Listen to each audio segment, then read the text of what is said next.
એક પરિણીત દીકરીએ તેની માને પત્ર લખ્યો। માં, મારી સવાર 6 વાગે થઈ જાય છે અને રાત 11 વાગ્યે થાય છે ત્યારે તારી ખૂબ યાદ આવે છે। દરેકને ગરમા ગરમ ભોજન પીરસું છું ને પોતે ઠંડુ જમી લઉં છું ત્યારે તારી ખૂબ યાદ આવે છે।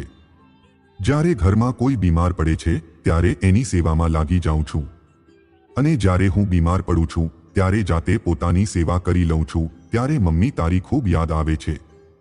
રાત્રે બાળકો અને પતિને ધાબળો ઓઢાડવાનું હું ક્યારેય નથી ભૂલતી, પરંતુ મને કોઈ ધાબળો ઓઢાડવાવાળું કોઈ નથી હોતું ત્યારે તારી ખૂબ યાદ આવે છે।